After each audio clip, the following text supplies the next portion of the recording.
All right, so we're still in Revelation chapter 9. I preached on verses 1 through 10 yesterday, and if you missed it, you can check out the link below. Now, that was really one of my craziest messages I think I've ever preached.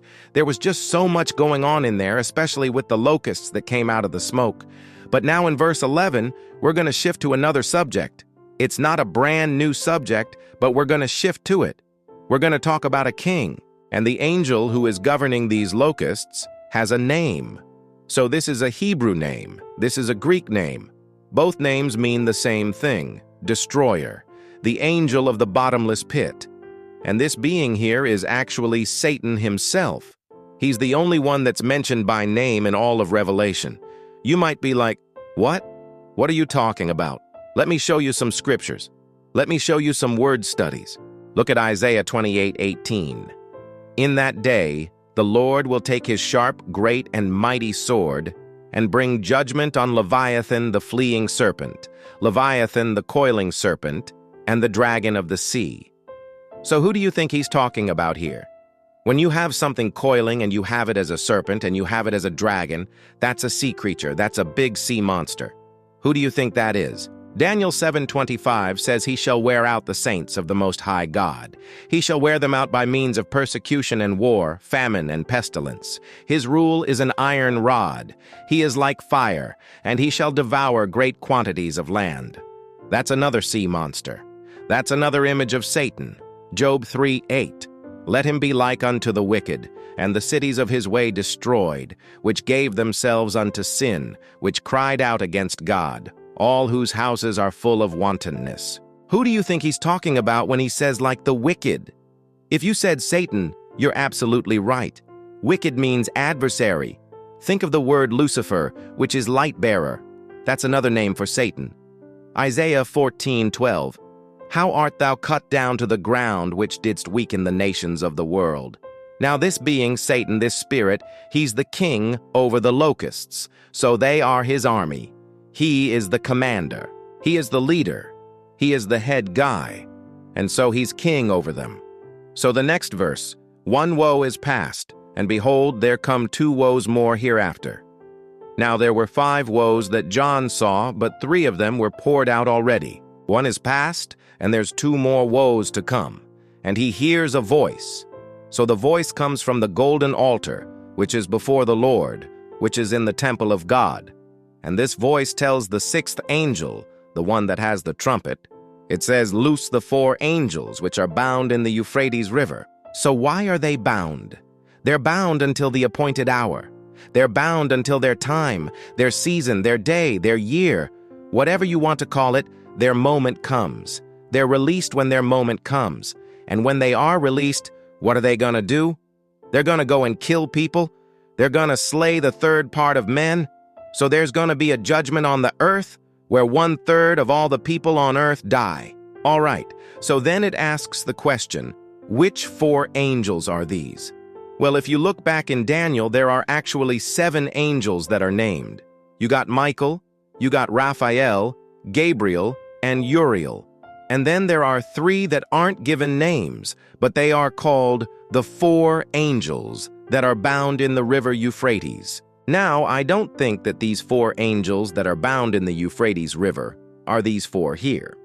I think that's actually a different set of angels, because if you add up the years, they add up to 4 years, right?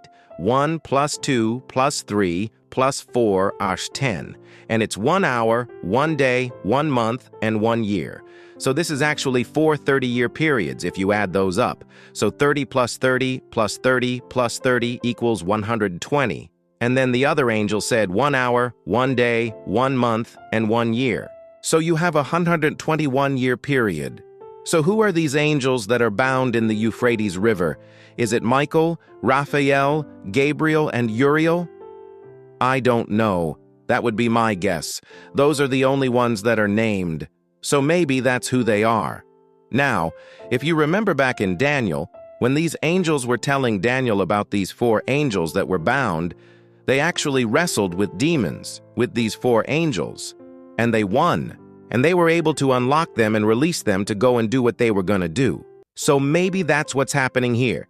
Maybe John is building off of what Daniel experienced. Maybe he had that vision, and he knows that those 4 angels are bound there, and the time has come for them to be released. And if you remember in Daniel, the angel told Daniel, "Do not prophesy any more about these 4 angels until the time comes." And then he said, "Lo, I have spoken unto you this day. And behold, it is shut up and sealed till the time of the end." So the time of the end is right now. These angels have been released. And this is exactly what's happening. This is exactly what he was talking about when he said the time has come. Now, why are they bound in the Euphrates River? We don't know. Why is Satan bound in the bottomless pit? We don't know. There's no explanation given for any of that. Why is Abaddon or Apollyon also known as Satan, the angel of the bottomless pit? Because he's in charge of it. He's governing that abyss. He's the ruler of that place. And Apollyon, Abaddon, destroyer. You could even say, well, he's the destroyer because he's the one who destroys people. He's the one who causes their death. He's the one who sends diseases. He's the one who brings famines, the one who brings pestilence, the one who brings wars. He is the one who does all that. So John sees this, and he sees all this unfolding, and he knows that one woe is past, and there are 2 woes yet to come.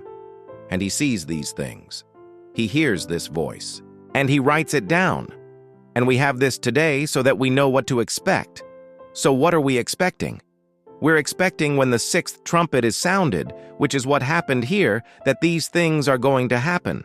So we need to pay attention to what's going on in the world. We need to see the signs of these things. So whenever we hear of plague, whenever we hear of pestilence, whenever we hear of war, disease, sickness, cancer, anything like that, we need to pay attention to that. This is exactly what John saw. This is exactly what he wrote down. And as each of these trumpets are sounded, these judgments of God are released upon the earth. And as he sounds this 6th trumpet, here comes these 4 angels that are going to be released. And when they are released, what are they going to do?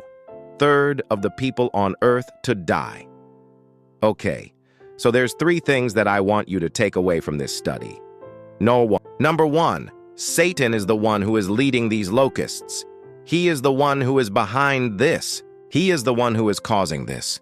He is the king over these locusts. And he has a name that means destroyer.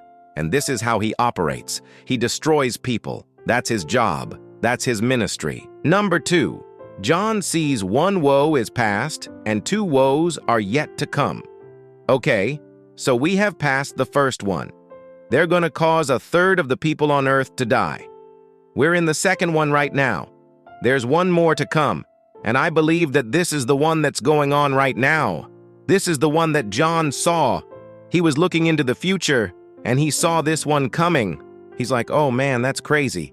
He's seeing these angels being released to go and kill people. And that's what's happening. And number 3, we need to watch for these things. We need to pay attention to what's going on.